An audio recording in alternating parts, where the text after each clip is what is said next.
Nito pong March 4, 2025, sa isang panayam kay Ginoong David Gokhshtein, binigyang diin ni Cardano founder Charles Hoskinson na ang ADA at XRP ay maituturing na safe blue chip cryptos. Yan. Safe blue chip cryptos. Ngunit kasabay nito ay tinawag din niyang mid o panggit na lang itong si Solana. Ano po ang ibig sabihin nito para sa mga crypto traders at investors? Kaya yan po ang siyang ating aalamin sa video na ito.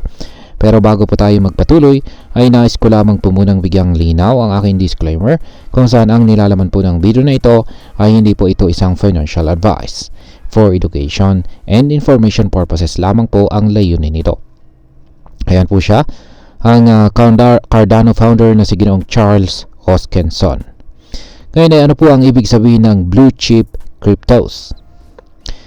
Kapag sinabing blue chip, ibig sabihin nito ay isang asset o investment na matatag, subok na sa panahon at may mataas na reputasyon sa market. Sa stock market, ang mga blue chip stocks ay malalaking kumpanya na may solid performance.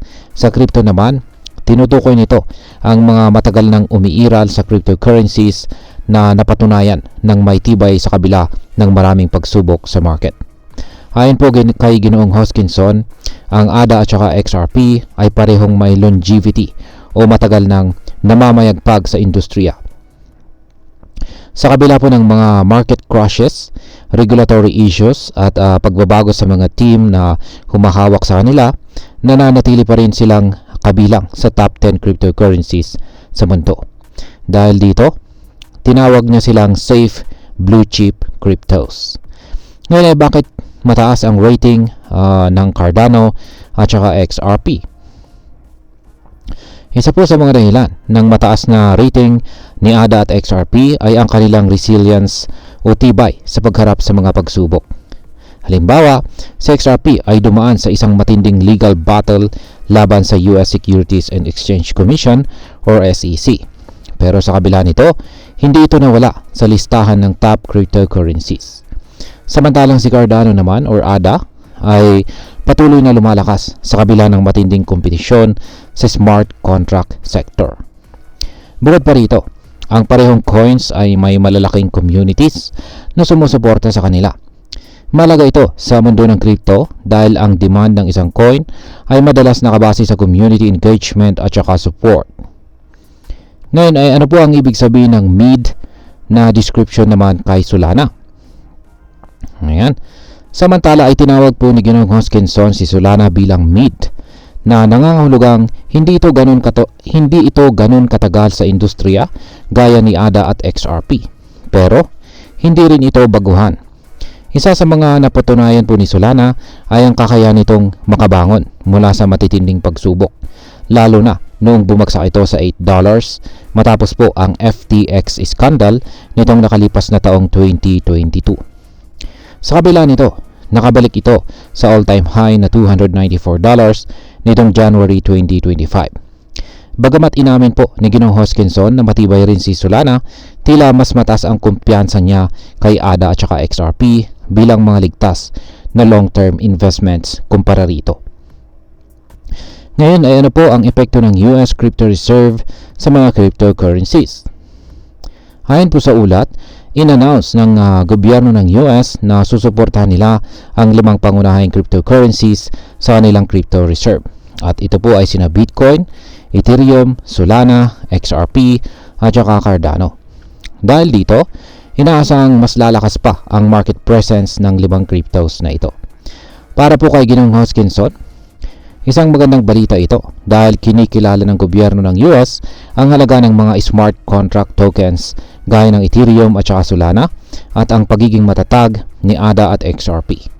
Gayunpaman, nagtanong din siya kung ano-ano pa ang mga susunod na cryptos na isasama sa listahan gaya po ng Avalanche or AVAX at Hedera Hashgraph or HBAR. Ngayon ay ano naman po ang susunod na hakbang? Ayon po kay Ginoong Hoskinson, sinabi niyang magtayo ng isang working group na tutukoy po sa selection criteria ng mga digital assets na posibleng maisama sa crypto reserve. Isa sa mga maaring mga siwa nito ay ang Presidential Working Committee na itinatag noong January. Dagdag pa rito ay sinabi rin niya na ang US Treasury Department ang dapat mamahala sa pagbili at pamamahala ng mga assets na ito. Sa kasalukuyan, marami pang aspeto ng US Crypto Reserve ang hindi malinaw. Pero ayon po kay Ginong Hoskinson, malapit na nating malaman ang mga detalye sa darating na Crypto Summit ngayong March 7, 2025. Ngayon ay ano po ang epekto nito para sa atin bilang mga Pinoy crypto enthusiast? Ayan, para sa atin na nag-i-invest o nag-trade ng crypto, meron pong dalawang mahalagang epekto ito.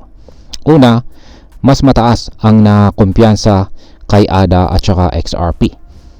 Dahil kinikilala ang dalawang cryptos bilang safe blue chip, posibleng tumaas po ang demand at presyo ni ADA at XRP na isang magandang senyales para sa mga may hawak or holdings nito.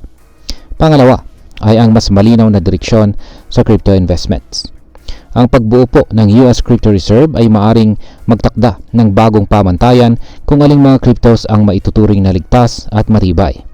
Bilang resulta, maaring gawing gabay ito ng ibang bansa, kabilang po ang Pilipinas, sa kanilang regulasyon sa cryptocurrencies. Arayan, bilang panghuli ay ano naman ang aking masasabi tungkol dito. Ang endorsement po ng Ginong Charles Hoskinson para kay ADA at saka XRP bilang safe blue chip cryptos ay isang malaking boost sa kanilang kredibilidad. Malinaw na ang dalawang ito ay subok na pagdating po sa longevity at saka resilience. Gayunpaman, hindi rin natin dapat baliwalain ang iba pang cryptos tulad po ni Solana na may malaking potensyal sa smart contract space. At sa kabuuan, bilang isang crypto investor, mahalaga pong maging updated sa mga ganitong balita dahil malaki po ang epekto nito para sa atin, para sa ating mga investment decisions. Kaya wag pong kalimutan ang golden rule na laging mag-research bago mag-invest. At ayan, hanggang dito na lamang po tayo sa video na ito mga ka-crypto. Sana po ay inyong nagustuhan ang aking paliwanag sa video na ito. Kung inyo po itong nagustuhan, pakiclick lamang po ang like button nito. Marami pong salamat sa panonood. Ingat po tayo lagi at God bless po sa ating lahat.